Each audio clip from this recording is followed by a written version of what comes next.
There we go. That's not music yet. There we go.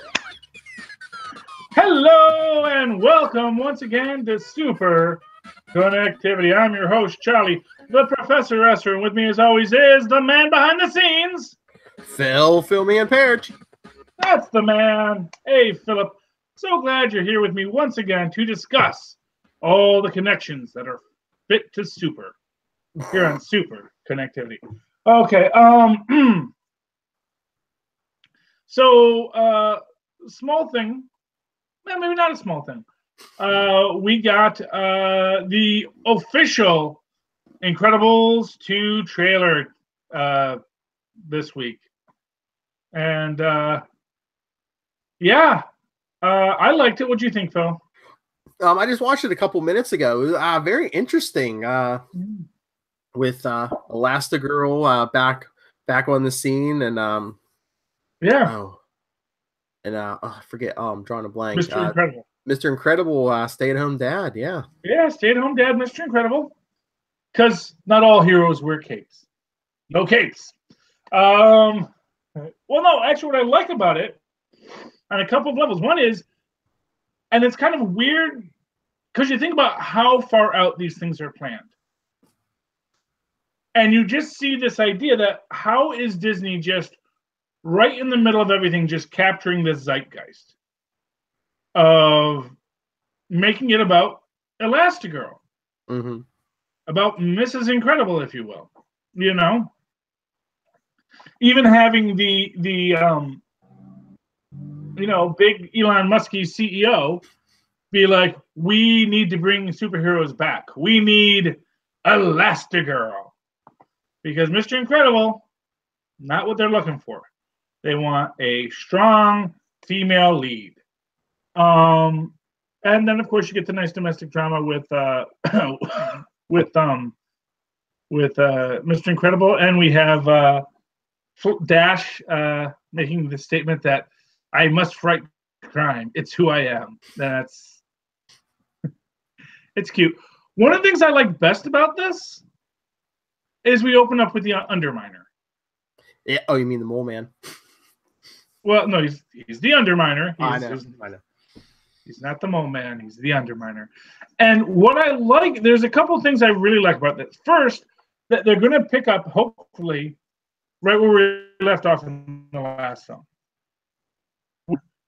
And we get this thing where even though Mr. and Mrs. Incredible, or Mr. and Mrs. Elastigirl, perhaps, Elastilady, Elastiwoman, even though they're superheroes and their kids are superheroes too, they're still parents.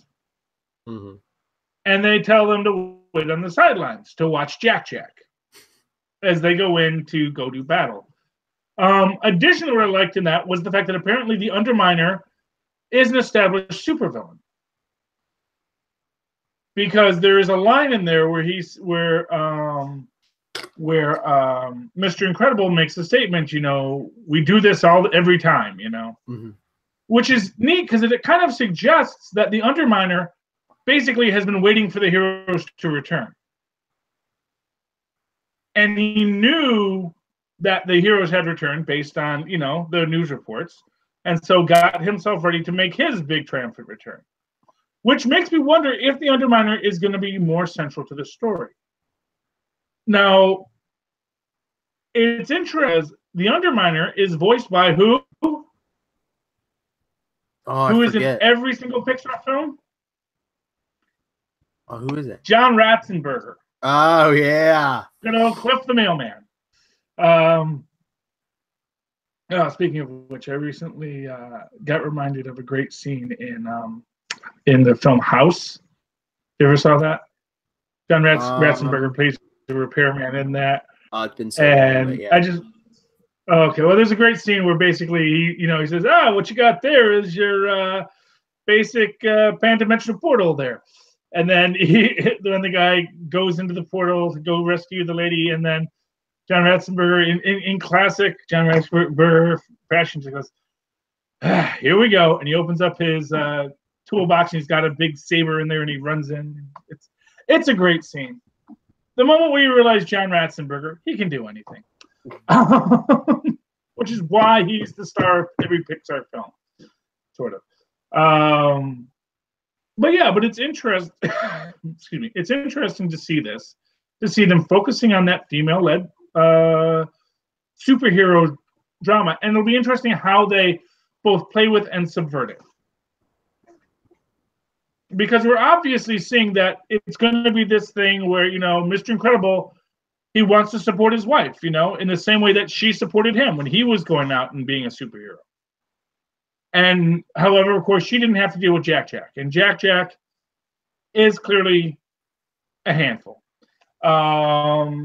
There was a great thing I remember listening to where the guy who wrote the original Incredibles was saying about how he came up with all the powers. And they were all based on personalities. He was saying, when I think about dads, I think about strength, and that guy who's just carrying the weight of the world on his shoulder, the dad. And moms who just have to be everywhere and stretch and do everything at the same time. And then, teenage girls want to disappear. And, preteen boys are just so full of energy. And Jack Jack, what is Jack Jack? Jack Jack is unlimited potential. That's why he doesn't just have one power. He has whatever power he has at that moment. It'll be interesting to see if he sort of grows into one set of powers as he ages, or will he be like Franklin Richards, just, I can do anything because I'm the child of Elastigirl and Mr. Incredible. And that's the question we're going to have to find out in Incredibles 2, coming to a theater next summer, this summer, some summer. This summer. I'm excited, Phil. This summer, I think so, too. Any thoughts on your end on this? What? Any thoughts on your end on this? No, I can't wait to see it. It seems like it's been forever. Yeah. No, well, I know this. We have. Although from their perspective, it was a very short time. Yeah. So, now one question that's interesting here. Again, we have a tycoon villain, maybe? Guy who's doing this, is he the villain? That's the question. Is he Syndrome returned with plastic surgery? We don't know yet. And it's interesting. It's an interesting question. If they're going back to that. Well, and that's the first thing I see. Because the second you have billionaire industrialist manipulating superheroes, is this another Syndrome, or is this guy just Syndrome plus? Is he Lex Luthor, and heroes are just a means to an end? Unless it's like a plot twist where you think it's like another, rich guy supervillain, and all of a sudden it turns around, it's like, no, that's not the main villain. It's somebody, it's somebody else, or it was the Underminer the whole time. Exactly. Ha ha ha! You watch John Ratzenberger. He's gonna be central to this plot. Mark my words. The Underminer will be central to the plot of Incredibles 2. Oh, and speaking of things that are 2 and villains who are central to the plot, did you read Marvel 2-in-1? Yes, I did. Yes. That was interesting. Oh, yeah. On a lot of weird ways, it was interesting. I'm not sure how I feel about this latest randomized genius lady character. I mean, granted, I get she's filling a specific niche. They needed a character that could fit a niche who was somewhat supervillainy, but they didn't want to have to go a supervillain route. Yes. I get that. What's weird to me on this is that she is not... Yeah, I guess one of the things I always come back to whenever they introduce a new character is I always like to ask, was there an existing Marvel Universe character they could have put in here that could have, tickled my nerd spot? And I'd like to think there it would have been. I don't know who it might have been at this point, but I'd like to think there was some lady evil Marvel scientist, who could have filled that role. Although, again, another weird thing for me, why can't lady scientists ever have distinguished gray temples? I mean, really, you think about that. Most of these other super scientists, they all the male super scientists, they're allowed to age, they're allowed to have different body types. I mean, all gray might be one thing, but gray at the temples, maybe they're just afraid that people will just be like, oh, well, that's a female Reed Richards, you know. Well, yeah. Well, they need one, and we need a Reed Richards. There's one thing that the final scene reveal told us. Well, not the final scene reveal. That final, I got stuff to say about the final scene in this. Yeah, because it's like, no, just no on that final scene. But you're talking about the next to last one about what they revealed about the powers of the Fantastic Four. Well, no, not that. That was an interesting take. It's not unprecedented. There is nerd establishment for this idea, actually, because there was a abandoned plot line years ago where they come across the Super Apes and Red Ghost. Mm-hmm. And we see that the Red Ghost is kind of like in a catatonic state, almost animalistic, and the Super Apes are suddenly super intelligent. Oh, yes. Great. Yes. Yeah. And what you get this idea is that their powers sort of seeped between each other. Later that same issue, you get Johnny Storm talking like Reed Richards, and people say, hey, you're talking like Reed Richards, Johnny Storm. I wonder if this is what we call dramatic foreshadowing. But then I think they changed writers, and then they never shadowed that for. But yeah, so there is this established idea of the connection of the characters, though immediately that raises in my mind the question, how does Sharon Ventura fit into that? That's what I was just thinking about. But remember, after a while, when Sharon Ventura was a thing, Ben Grimm lost his powers. So maybe somehow Sharon Ventura kind of like her energy, she like linked up with the other three. I don't know. But then are her powers having problems? And along those same lines, losing your powers, isn't there maybe something to be said that, shouldn't Ben Grimm be like, wait, you're saying I might lose my powers entirely? Like I might become Ben Grimm? Well, that's what I was thinking too. I was like, maybe Ben's feeling really guilty. Be like, hey, you know what? This is everything I've ever wanted. But if our friends are out there, yeah. Well, of course that's always his excuse. Yeah. Oh yeah, my friends need me. Yeah. Yeah. That's the truth of Ben Grimm is he doesn't. Which fun we touch on again in Avengers this week, or was it last week? With Red Hulk. When his hour of power wears out, and he's going through all the problems he has because he went through his hour of power, and they ask him, well, why don't you just stop being a Hulk? And he looks at them and says, would you? Mm-hmm. And that's the truth of it, is like, would you stop being the Hulk if you could be the Hulk? It's being a Hulk. Who doesn't want to be a Hulk? Exactly. He's a Hulk. They're great. As long as you don't have like banner issues, why wouldn't you? Yeah, banner issues. Yeah, and that's our second issue of the other issue is, gee, I wonder who's buried under there. What, in Nevada? I wonder. Yeah, I wonder who that could be. No.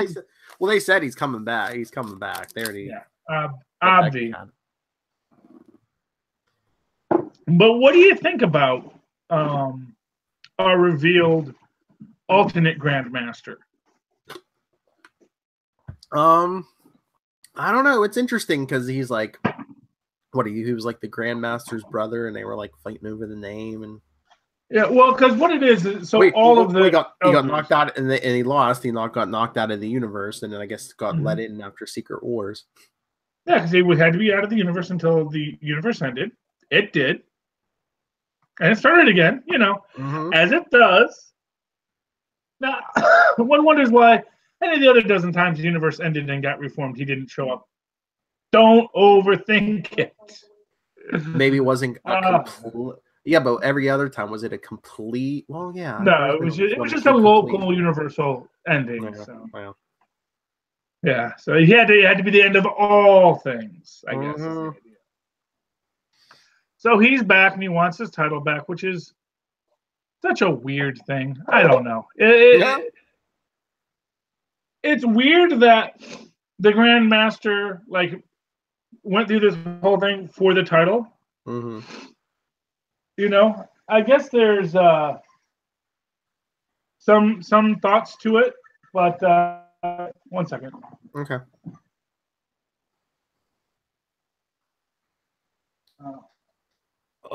It's yeah, it's one of the guys from the job I just got fired from, so okay.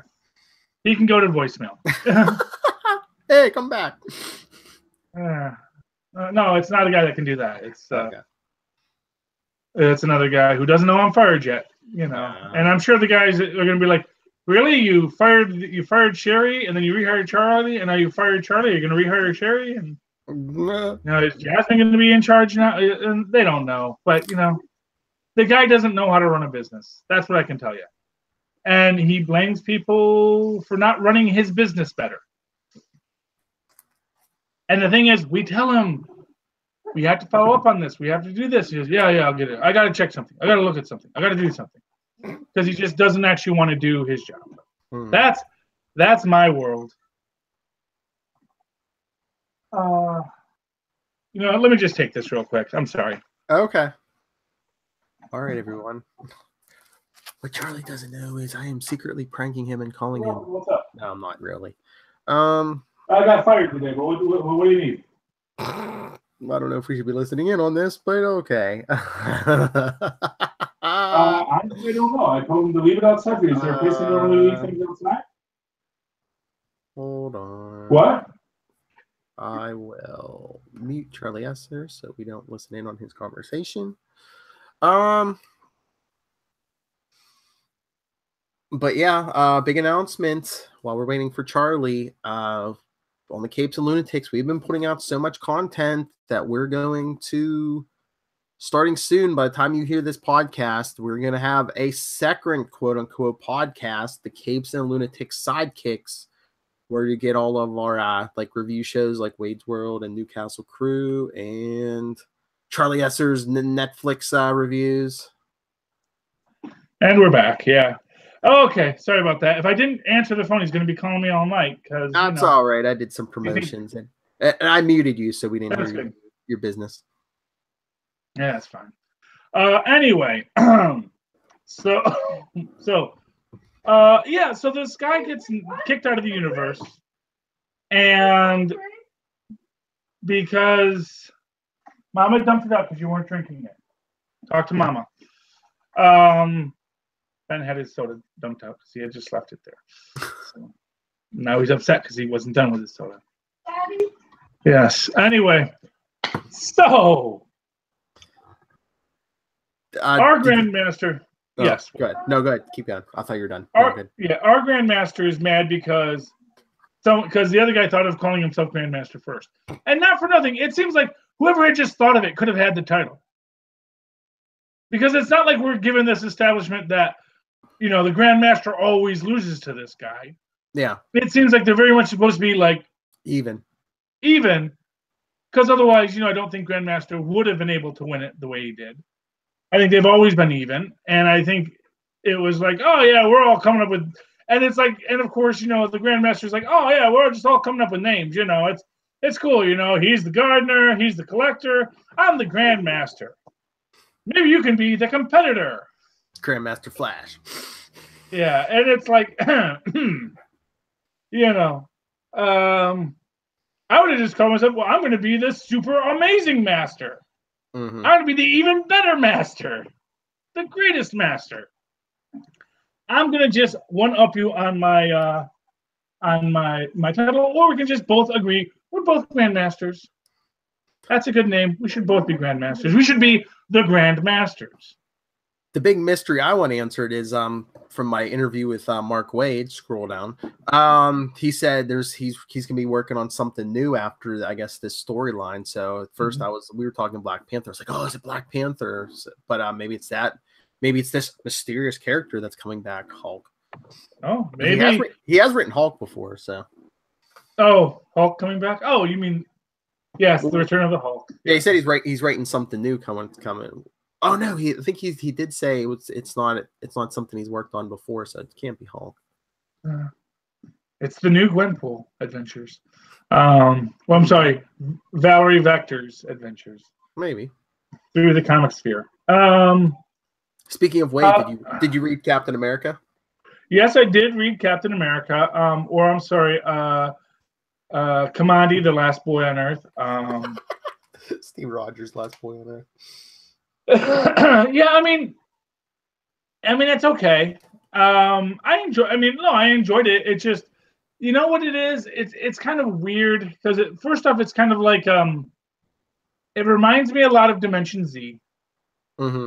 It's got a Dimension Z vibe. It doesn't seem like enough time has passed for what has theoretically changed in the world. Oh yeah, because it's only like 7 years or something.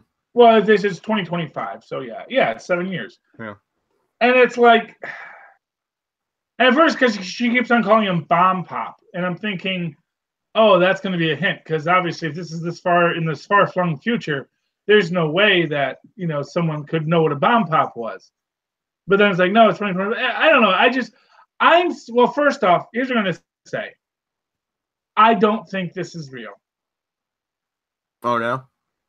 I don't think this is real. I think this is, in some way or another, some other plot to try and mess with Steve Rogers' mind.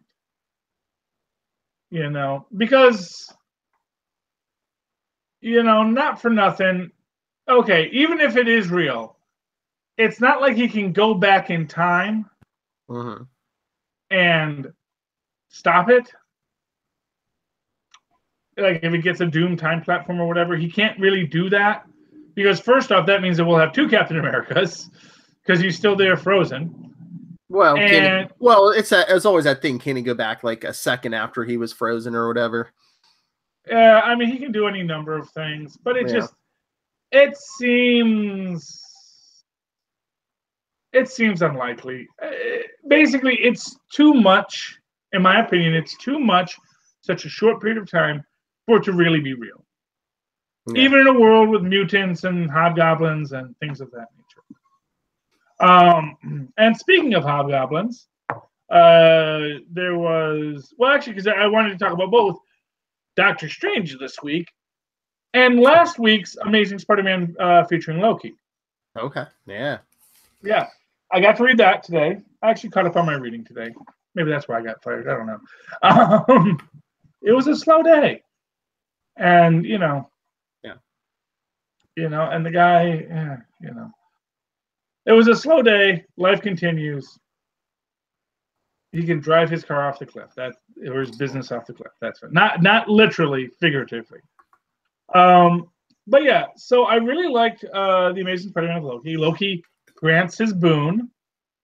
The boon that someone wrote about in some write-in to CBR. Hey, doesn't Loki owe him a boon? And it was a real interesting question. And so of course here Loki decides to make good on the boon.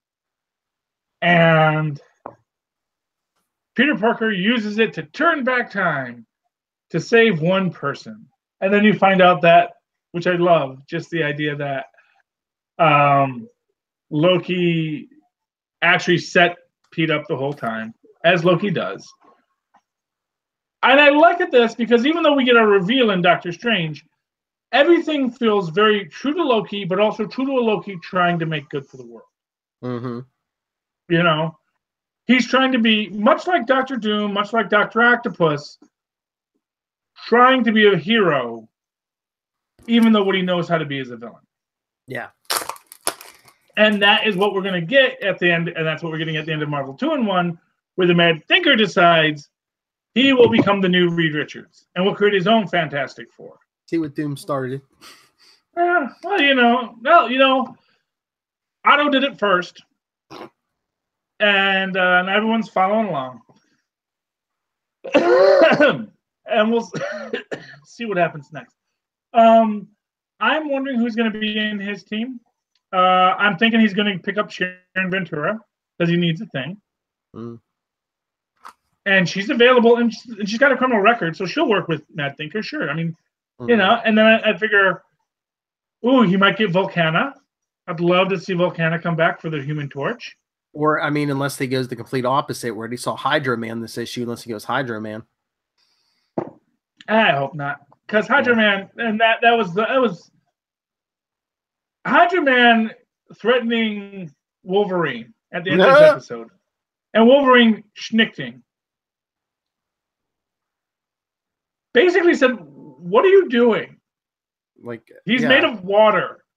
What are you going to do with your blades, Wolverine?" Really? It's like, what really are you going to do in this scene?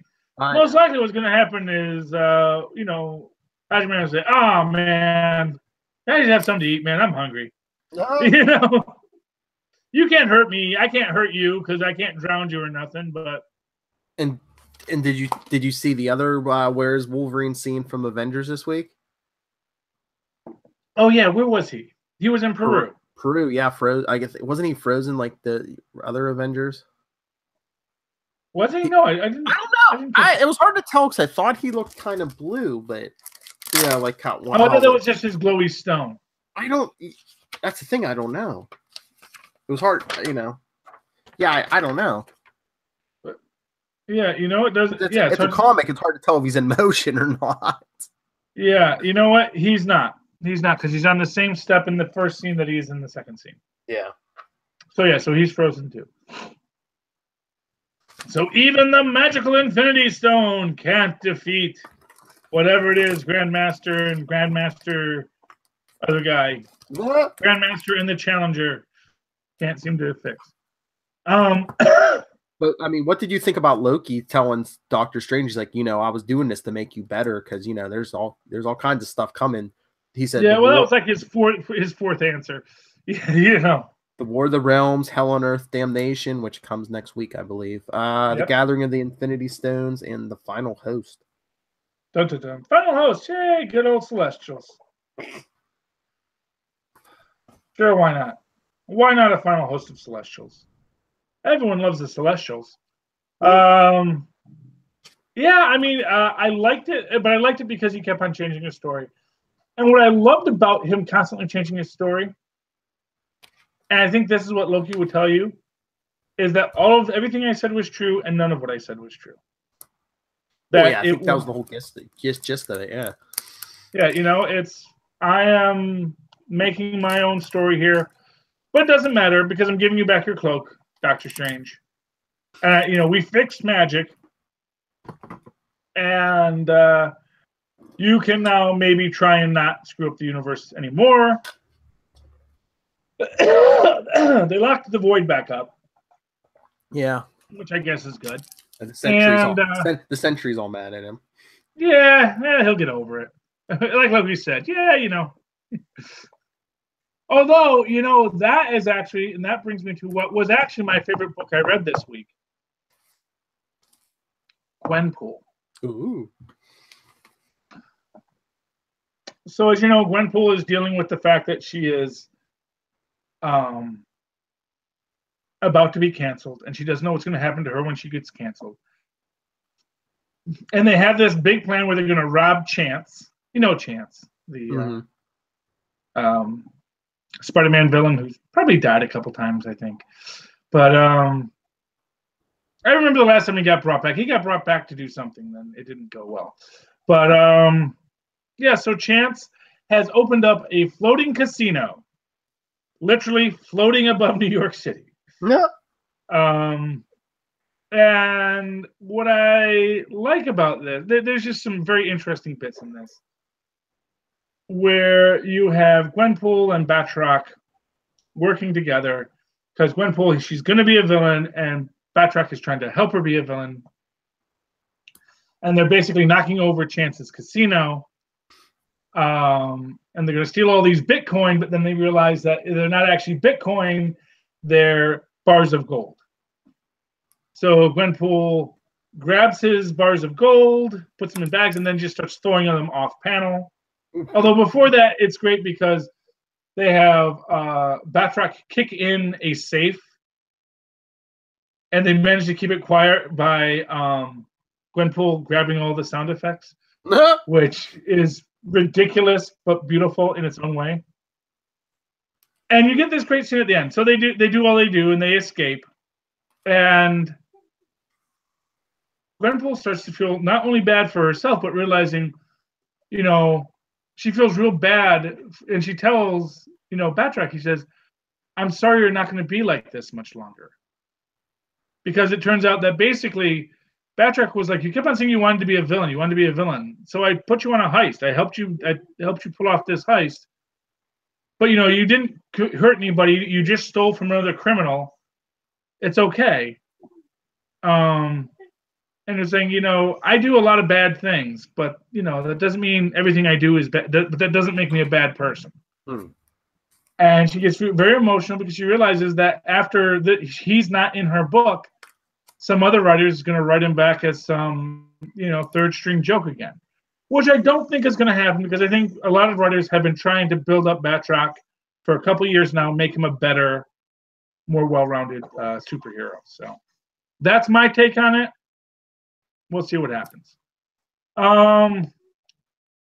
In the meantime, yes. Oh, well, I was going to say, speaking of Gwenpool, did you read Deadpool 294? I did not get the chance to, no. Madcap, he finally runs into Madcap again, and if you remember one of those last, well, crazy as always, but if you remember one of those last huge issues of Deadpool, he made a deal with the Collector to come get Madcap, which he did, and Deadpool's like, haha, you're gonna spend your whole life as one of his one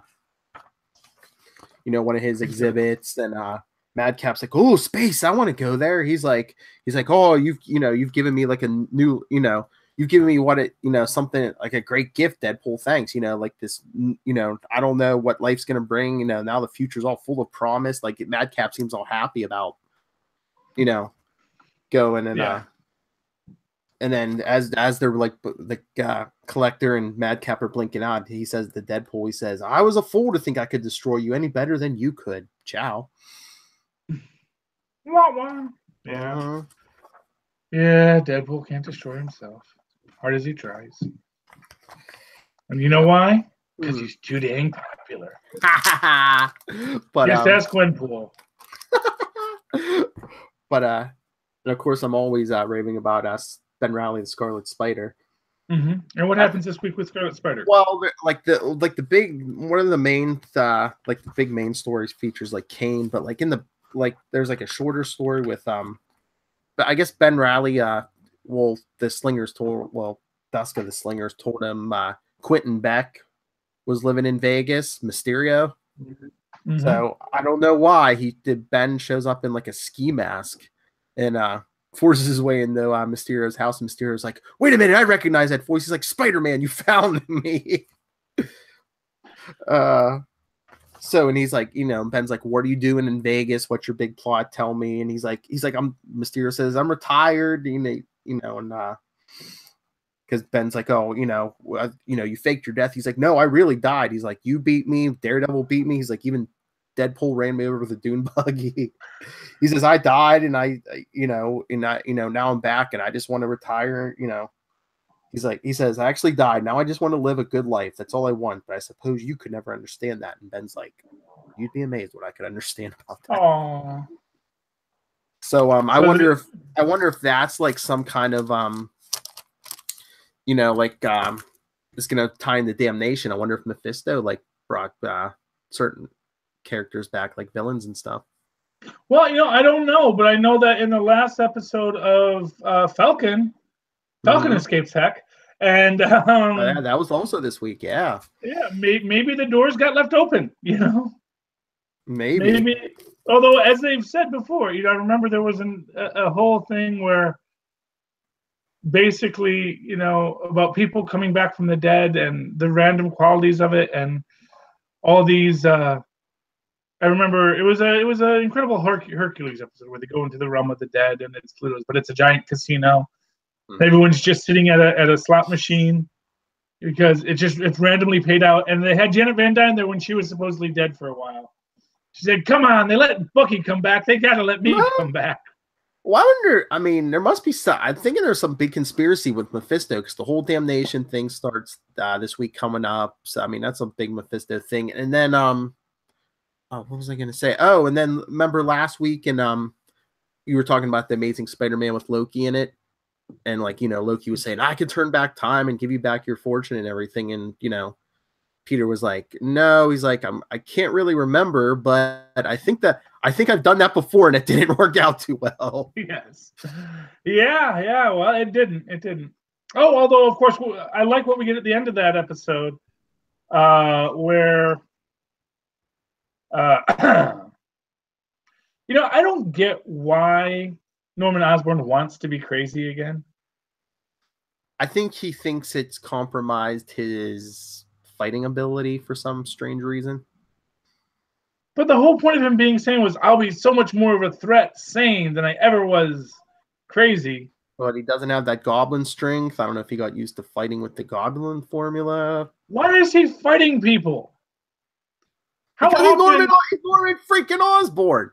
That's what he does. Yes, but it's like, hey, that's like asking why does Trump fight with people on Twitter? No. Fighting people on Twitter, that's something else. Oh, are you saying hand to hand? Yeah, why is he fighting people hand to hand? Why? He's a doer. Lex Luthor pulls out the suit on occasion, but really, usually he has someone else go punch Superman in the nards. I mean, I don't know. I guess Spider-Man just brings that out in him. I don't know. I guess so. I'm thinking maybe he wasn't as sane as he thought. That's the thing. That's the thing. Maybe he's still crazy, but now he just doesn't have the goblin strength. Yeah, he's still crazy. He just doesn't recognize it anymore. I don't know. Either way, that's a story that happened. Now he's the Red Goblin. He's Carnage, which okay. It's like Dan Slott's final. That's the thing. Didn't they show a preview? It looks like maybe Spider-Man and Mary Jane might be getting back together because I guess Slott said the whole time he's been on Spider-Man since 2008. As long as he's there, Peter and Mary Jane aren't getting back together, but he's done in like 6 issues or something. Yeah, well, there you go. Oh, sorry, one more Amazing Spider-Man Annual 42. Mm-hmm. They brought some characters back, and it wasn't Mephisto. That damn darn clone conspiracy. Wait, who got brought back from the clone conspiracy? Well, everyone, but the original Enforcers. Oh, okay. And I saw a spoiler. I think it was CBR. So spoiler alert: Ned Leeds, even though no one knows he's alive, Ned Leeds is back.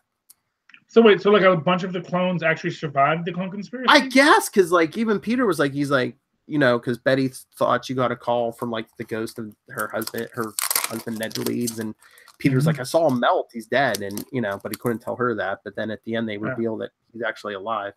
Yeah. Well, I thought in that he had called her when he escaped, and or they made it a little call, but then Peter thought he died after, or decomposed or whatever after that. But no, they show he's alive. Oh, you'll enjoy this. They have to sneak in the city hall, and they run into your buddy, the Wilson Fisk. Oh, good old Mayor Fisk. Yeah, well, he is a man of the people. When the heroes abandoned New York, who kept it all together? Wilson Fisk. Well, he was a great man. But I told you, your mom threw it away because she thought you were done with it. Oh. You talk to your mom about it. Anyway, so that's that. That was comic books this week. A lot of good ones. Mm-hmm. And The Incredibles 2. And then there's this little art film called The Black Panther coming out. It's out. I don't think I can go to it tomorrow because I have a sick kid. So I will not be sadly participating in the all-new Capes and Lunatics Roundup review of it. I'm sad. My kid will have to be on his deathbed not to go. He's all excited. I think we're going. Yeah, it's not my kid who likes superheroes. So it's my kid who. Yeah, the other one. Yeah. The other one. It's fine. Everyone has their things. But... I think the first showing is like to 10 a.m. He's like, let's get there at 8 a.m. I'm like, I don't know if they're even open. I'm like, it only takes us like 20, 30 minutes to get there, and we don't need to get there 2 hours early. So you can have Luca take my spot. Yes. Luca, the Professor Perich. Be like, was it good? Yeah. We're like, yeah. There you go. I am very sad to miss it. I am hoping I'll get to see it next week, and I can tell you guys what I thought about it then. So yay! Spoiler alert. I guess Tyler saw it last night. He texted me and he said it might be his favorite Marvel movie. Well, I can see that. Everyone likes it. Mm-hmm. You know, and like I said before, for what it's worth, there is this argument where they always said, if we're going to do it, it has to be done right. It has to be done right. Because if we don't do it right, everyone's going to say, well, of course you can't do a film with a black protagonist. Of course you can't do a film with a woman protagonist. Yeah. And when they've done these films, they did it right. And they get all of these rave reviews. You know, these people saying, well, why didn't you do it years ago? And, you know, I guess their answer is because we had to get it just right. We weren't going to open with a subpar. We weren't going to let people, because, you know, they don't want to have people say, oh, you made a bad Black Panther film. You didn't give it enough resources. You didn't give it enough time to grow. You didn't, you know, you were too meddling on it. You were something. They were going to find reasons to say why Marvel screwed it up and not just it was a bad movie. And then other people would say, well, we can't make black superhero films anymore because they all failed. So I think what they did was they made Luke Cage first intentionally to test their waters. Just like Jessica Jones was testing the waters. Can we do this female-driven story? Oh, you know? Wait a second. Wait, you just reminded me of something we can talk about. I almost forgot. Because you mentioned Luke Cage, which reminded me of Defenders, which reminded me of the Defenders comic, which reminded me of Bendis. He's what is it? Is he writing the Kitty Pryde movie? Oh yeah, he's writing a Kitty Pryde movie. Yeah. So he's writing Superman in comics now. He's going to be writing the Kitty Pryde movie. Yeah, well, why not? I mean, truly the man who swings both ways. Well, Bendis swings both ways. Mark. Well, I'm sure the guy, you know, I mean, we all know that he really likes the character of Kitty Pryde. We'll see if this is in the Fox. Actually, you know what I want to know? I want to know if it'll be in the Deadpool-averse. Yeah, I wonder because if you're gonna do Kitty Pryde and Colossus, you got to do it with Deadpool's Colossus. That's true because they haven't confirmed. Yeah, they haven't said if it's Ellen Page yet or not. So yeah, could be either way. And Kitty and Colossus are getting married soon in the comics. So yeah, well, it doesn't have to be a Kitty Pryde we've already seen. Yeah, no, that's what I'm saying. We didn't see Kitty Pryde in the Deadpool film. Yeah, so it could be the Deadpool Kitty Pryde, or it could be Yeah, well, like I said, and I would imagine they're going to cast someone new. So do you think maybe after Dark Phoenix they might kind of like shut down like that version of the X-Men universe and kind of like soft reboot it through Deadpool? Universe? Entirely possible. I mean, they've already soft rebooted Colossus, but that was like what the fourth guy to play Colossus in the series. Something like that. Yeah, I mean, the first time he wasn't even Russian, you know. I know. Yeah, he's just some big beefy teen guy, you know, which is great. You know, world needs beefy teens too, and you know, yeah. But it's they've you know, so yeah, I can totally see them doing that. It makes sense. If nothing else, you get to do an older, more established X-Men franchise, which I think they want to do. You know, going back to the kids, it's not always easy. You can get the kids for cheap, but it's harder stories to tell, I think. Well, I mean, I don't know if that formula was ever going to be believable. It's like, you know, ever since First Class, they've been like jumping decades, and, you know, your actors aren't aging that quickly as, you know, if you jump every 10 years. Well, yeah, but it's easier to make a character look older than to make them look younger. True. And they can always say, well, they're mutants, so mutants stay younger longer, you know. Yeah. Except for Caliban. Again, another character like our third iteration of Caliban. Yeah. You know, really in the X-Men universe, they really just come up. They really have no worries recasting people. You know, especially if you weren't that central to the story in the first place, of which Kitty Pryde has never been. There's never really been a Kitty Pryde story. Oh, and speaking of Kitty Pryde, who's coming back for the Kitty Pryde Colossus wedding? Oh, I don't think I read the why. Who? Oh, Claremont. Oh, I don't think I saw that. Yeah, I saw that today. Claremont. I guess he's writing the wedding issue. Oh yeah, because he's the one who came up with Kitty. You know, first brought Kitty Pryde in. Yeah, he's the when Colossus met her when she was, I think, 13 or something. To be fair, he was probably 18. It's still creepy. Yeah, you're right. Well, you know what? You could actually say he was 16. Okay. Which is slightly less creepy. Although they weren't dating at that point. They probably didn't date for like another year or two. Well. And you know, people have sliding ages in comics. So you can start out at like 13 and then very quickly become 18 in the comics. Because if you're young enough, they'll let you age in real time. Mm-hmm. Whereas if you're too young, then you never age at all, like poor old Franklin Richards. You can only age like as your future self coming back in time. Or if you have a healing factor like Wolverine, yeah, I'm 900 years old, but I don't look it. Yeah, well, you know, he's not. Well, I guess he's not 900. I'm exaggerating, but yeah, you know, it's like 200 or something. Yeah. Oh, I read Old Man Hawkeye too. That was cool. Yeah. Old Man Hawkeye's neat. I like that book. Although I thought it was an interesting bit they did with the Hammer residents. Mm-hmm. And you know, I kind of felt that was supposed to be like some kind of weird reference to the Enforcers, because Hammer Harrison was like one of the second round of Enforcers, and then of course they said we got two big boys as strong as oxen. Because like who says that? Except for Ox, you know. So that was my take on that. Those were actually Ox's kids who got murdered. And we got the orb. We got the orb. I love the orb. And the orb made it through just fine, you know. I like the orb. The orb is like one of my favorite randomized characters ever since he was in that run with Doctor Strange after he got the Watcher eye, and he just really went nuts because he could just see too much. I love the orb. He's great. It's crazy. It's nuts. I was waiting for a joke about an arrow through the eye or something. Mm-hmm. Yeah. And I think that's all there is to talk about this week, Philip. Yeah, I mean, we got through a lot of comics this week, yeah.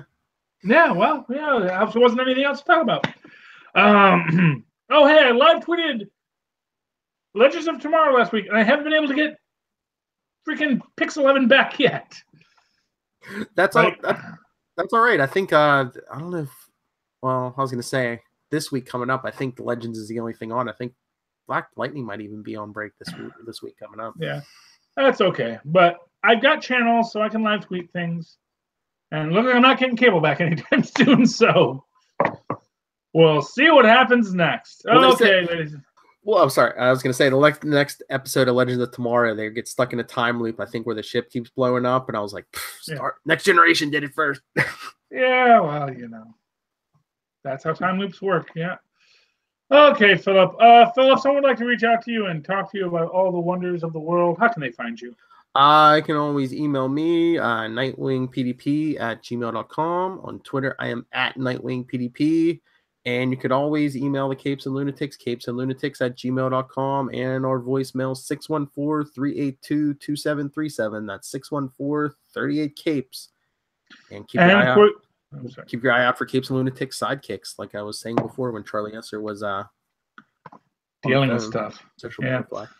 And of course, you can always write to me in that old-fashioned email way that we are Moz and Possible instead at superconnectivityblog@gmail.com. That's superconnectivityblog, all one word, @gmail.com. And of course, follow me on Twitter as I live tweet Agents of S.H.I.E.L.D., Legends of Tomorrow, and anything else that comes in on my television when I feel like tweeting. @Charlie Esser, that's CharlieEsser, with the two E's in the middle for quality. Thank you for connecting with us, ladies and gentlemen. Please connect with us again. Good night.